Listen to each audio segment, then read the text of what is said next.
Welcome to another edition of The End Zone along with Cameron Johnson. I am Colby Daniels. It is a massive college football weekend as we inch closer to college football playoff rankings, and I think across the board conference races are starting to get really muddy, and that just makes college football a ton of fun. Cameron, how are you? Oh, good. I'm excited for this weekend. I mean, there's a lot of good matchups. I think we're at the point of the season where you're starting to see who might be contenders and pretenders. I know we'll talk about it later, but especially the SEC right now, we're getting to that point where you see who's the real deal and who maybe was overrated. That's right. Contenders and pretenders. We start to separate all those teams. And we're going to talk about that a little bit later. But we have to start the show with number 8, Ole Miss at 6-1. Number 13, Oklahoma at 6-1 in Norman. This is going to be a phenomenal matchup. I'm really excited for this game because I think, and we'll get into the individual matchups along the way, but I think this is by far the best opponent Oklahoma has faced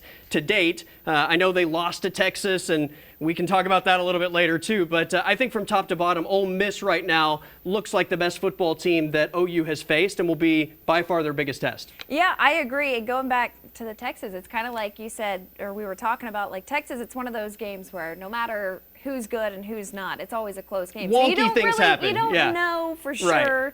But yeah, this is a great test for Oklahoma. I think it's a classic instance of, you know, the unstoppable force versus the immovable object, because this is going to be a defense versus offense through and through. But yeah, I'm really excited. This is one of those games where I'm less confident with what I think is going to happen. Yeah, I'm excited for kickoff. Obviously, the hype started to build around this game and this matchup on Monday when Ole Miss head coach Lane Kiffin took the podium at his press conference. He did have a lot of really good things to say about Oklahoma, specifically on the defensive side of the ball, but about midway through the press conference, he was asked, like, why do you think they're so good at all these things that you're talking about? Because the Sooners rank, I mean, in the top 5 in basically every statistical category defensively, and this is how Lane Kiffin responded. It's phenomenal prep.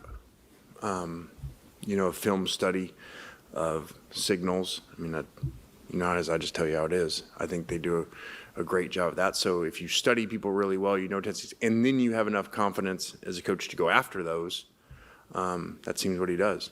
It seems like, they've got a really good beat on the plays that are coming when they're called, and they do a great job of going and taking those away. When you look at the Auburn game, I mean, I told Hugh after the game watching it, I mean, you might want to switch the signals. Like, it looks like they have the plays. The middle safety's running down to steal slants, which is very abnormal. You may have just answered my next question, but do you get with that in mind? Do you have to kind of shake everything up from a signal standpoint this week, or do you do that every week anyway? No, we're going to keep our same signals. I mean, I guess I was wondering, do you do that every week, or is that something that you have to specifically address because of who you're playing? Yeah, that's a really good question, and competitively, I can't answer that for you. There you go. Shots fired from Ole Miss head coach Lane Kiffin, which is not out of the norm. Right. I mean, that's kind of his personality. But if you're Oklahoma, you take that a certain way, don't you? Yeah, I mean, part of it is a compliment. I mean, well, you're doing so well that when you start doing so well, people accuse you of cheating. As long as you're not actually cheating, that's a compliment. But yeah, it's interesting because there is that balance. It's like if you're just paying attention and doing your really extensive homework, it works. So, but yeah. But it is a compliment, but it's also almost like saying, well, I mean, what they do isn't just based on how good they are, right? Like there is an underhanded kind of slap in the face that is associated with that. Brent Venables in his press conference wasn't asked about the comments specifically, but he was asked what does go into his prep when they get ready to face an opponent like Ole Miss. Yeah, everything started, with Coach Stoops and Coach Snyder, Coach Levitt, my linebackers coach, just their prep, their detail. We would work on people year round, and I love that. I love the strategy of the game and trying to understand the DNA of people. Mentality as much as you do the scheme. I think that's important. And then you study people in their most stressful, pressure-filled, game-on-the-line moments.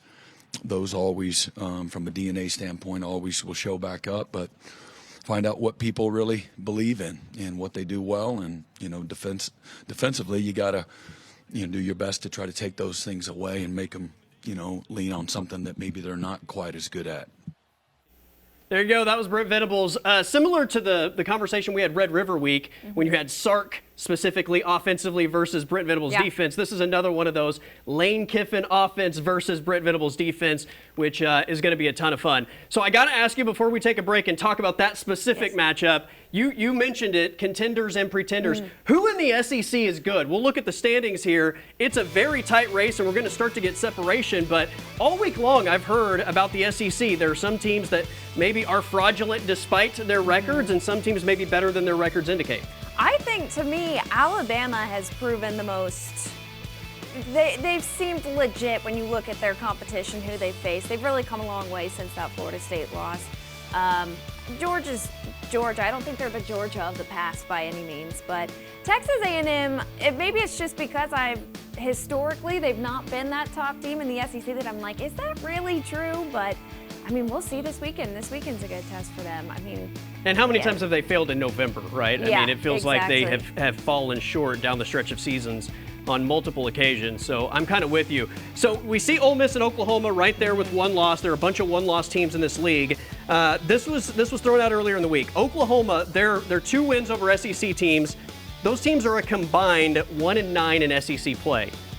Auburn is 0-4. South Carolina is 1-4. So how good are those 2 wins? But when you talk about Ole Miss, they're 3-1. That's against 2-2 LSU, 0-4 Kentucky, and 0-3 Arkansas. 2-9 is the SEC record for their 3 SEC wins. So again, sometimes it's like you accumulate a bunch of wins, but are they quality wins? Right. Are they not? But I mean, to the point of the top of the show, this is where I think we start to get separation and you start to get maybe some clarity as to what the record ultimately says. Yeah, I would agree. And I think just especially this time of year, like the games start to mean more anyway. And I feel like Ole Miss in recent years has been a real, maybe not contender, but they're one of the better teams in the SEC. And I think even just that,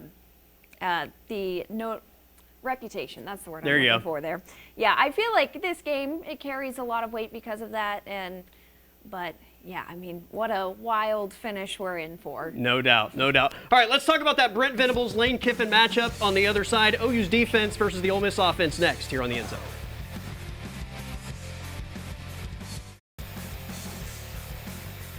All right, let's jump into the matchup. Oklahoma versus Ole Miss. The OU defense, which is arguably the best in the country, versus the Ole Miss offense, which is one of the best offenses in the country. In fact, Oklahoma currently ranks number 1 in total defense, number 2 in scoring defense, number 3 in rushing defense, and number 4 in passing defense in all of college football. Now, the Ole Miss offense doesn't have the same high-level statistics across the board, but they are the number 8 total offense in the country. By far the best offense Oklahoma will have played to this point. So a massive step up, I think, in terms of just competition for this Oklahoma defense. But a giant spotlight on this matchup. You're also facing a guy that, in Trinidad Chambliss, who was a Heisman contender before their loss last week. He's dropped down in terms of odds, but Oklahoma's defense has done nothing but terrorize quarterbacks all season long. Yeah, I was going to say that's a big key is they've done well against mobile quarterbacks, too. I mean, you look at Jackson Arnold 10 times, technically, he was sacked, and then against Lenora Sellers. They do a really good job of handling that, and I think that's going to be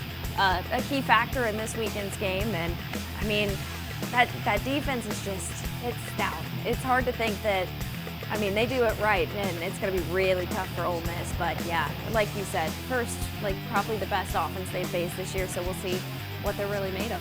You know, we at the beginning of the season started looking at this Oklahoma defensive front, and I know I was on board with this. Somebody in the summer said this is the best defensive line in the country.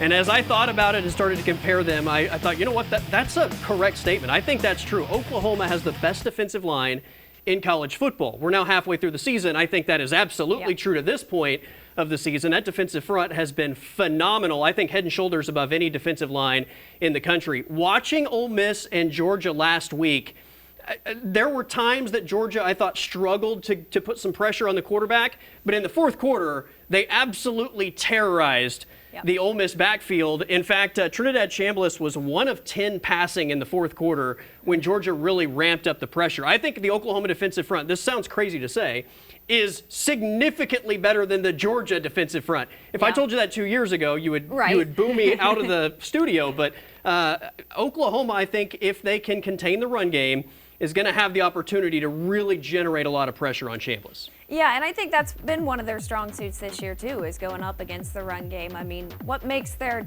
defensive front especially impressive too is the depth there. It's just like you rotate one guy in and the guy behind him Yeah. is just as sturdy. I mean, it's just been impressive to watch them, and I think if they can get the jump early, and get after Chambliss early, I mean, that's going to be a real tone setter.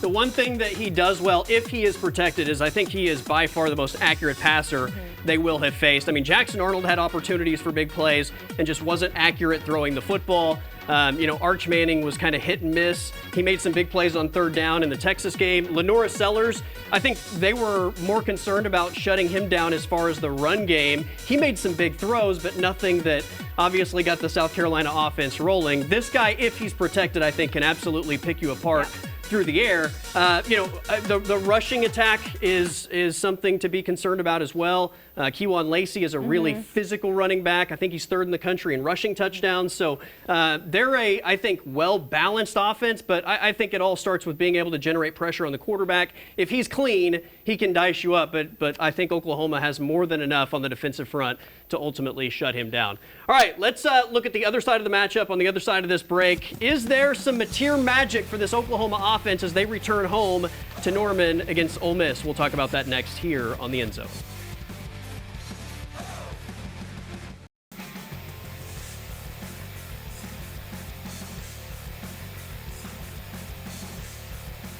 All right, welcome back to the show, along with Cameron Johnson. I am Colby Daniels. By the way, stay tuned because we have some MAC football coming up at the end of this segment before we make game picks to wrap up the show. Before the break, I teased Mateer magic. Are we due for some Mateer magic this weekend in Norman? The Oklahoma offense, I mean, I think after a couple weeks to start the season, everybody was really excited. Obviously, you bring in Ben Arbuckle, you bring in John Mateer following the Michigan game. He's the front runner to win the Heisman Trophy.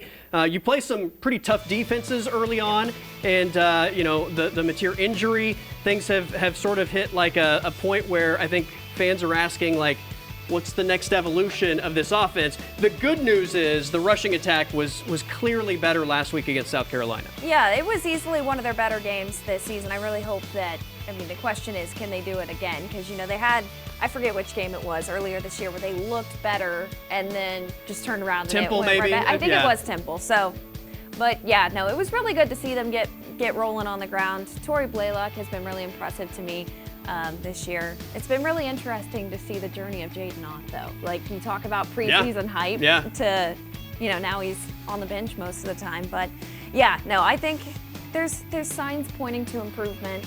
Hopefully they continue to improve and it's not just a one and done there. But Blaylock went over 100 yards last week, new career high, 101 yards to be exact. Averaged 5.3 a carry. Xavier Robinson also averaged 5.3 a carry. So overall, the rushing attack was significantly improved. I thought they made it a point to get the run game going last week. They didn't ask John Mateer to do a lot through the air. I don't know how much of that is just like, if we don't have to do it, let's not do it. Let's let him continue to maybe let that hand heal. I don't know. John Mateer is going to have to be a factor if Oklahoma is going to beat Ole Miss. I'm very curious to see what the play calling ultimately looks like. I know Georgia had a lot of success with Gunnar Stockton last week against this Ole Miss defense, both through the air and running the football. So I think John Mateer is going to have opportunities to make big plays. I'm also sort of waiting on the explosive plays from this Oklahoma offense to happen at some point. I mean, when you look at the entire country, explosive plays of 40 yards or more, Oklahoma ranks dead last in all of college football. 136 teams, they have 2 40-plus yard plays on the season. Dead last in the country. that's crazy. Yeah, and it's surprising too, because this looked like an offense that was fully capable of those. So it's kind of like the defense and their lack of turnovers. It's like they're really good, but they don't have the numbers in the big plays where they need them. But yeah, I think going back to Mateer, this is 100% this is a test for him because Texas. You can argue that maybe, I know he says the hand wasn't an issue, but maybe mentally there was something there. Didn't play all that well. In this past game, whether it was intentional or not, he wasn't used all that much. So this is really going to be okay, are you ready to get back on the horse here and lead us to victory. So we'll see. We've had a little bit of a passing of the torch as well. I think in the early stages of the season, Jaron Kanik was clearly the favorite target. It's been Isaiah Satania really the last few weeks for Oklahoma, and I don't know if that's just because of the way the game has worked out, or if he's just performed at a level where the confidence has grown. But he's been fantastic for Oklahoma in the pass game. Yeah, it's been fun to watch that. I watched him for a couple of years at Arkansas, and he kind of feel like last season it was a little bit quieter, but this season he has really just like grown into this fantastic player. It's fun to watch that dynamic between him and Mateer. And yeah. I think Kanik is going to have big opportunities, though. Georgia tight ends last week against this Ole Miss defense, 9 total catches, 85 yards, 3 touchdowns. So maybe this is a week for Kanik to get back on track and put out a really big statistical performance. In terms of the quarterback matchup, both of these guys at one point or another have ranked inside the top 3 of the Heisman odds. So looking at the numbers, pretty comparable across the board. Completion percentage is nearly even. Passing yards, they're separated by a few yards. Really, the only glaring difference between these two guys so far this season is that John Mateer's thrown 6 interceptions and Chambliss has only thrown 1. So Chambliss is taking care of the football. But outside of that, it's nearly identical numbers. Yeah, and I think I saw earlier today, actually, that Chambliss is the first quarterback since Eli Manning to throw for at least 250 yards in his first 5 starts. That's right. That's right. So, he's an impressive. That accuracy is really what impresses me the most. That it is a glaring difference when you see 6 interceptions to 1, but, that's going to be a fun battle to watch. Yeah, by far the best. We would have thought Mateer Arch Manning would have been the best quarterback battle of the season. Surprise, surprise, it's John Mateer and Trinidad Chambliss. All right, before we make our game picks, he's earned one more week at least. We'll see as we get into November and MACtion coming up. But MAC correspondent Adam King has 10 seconds of MAC football. Yeah, mid-season award watch lists are out. A lot of MAC representation, and these could be the guys that transfer to your schools and help your teams out. So let's start with freshman running back Cameron Petaway. That was 10 seconds of MAC football here on the End Zone. Along with Cameron Johnson, I'm Colby Daniels. Game picks next here on the End Zone.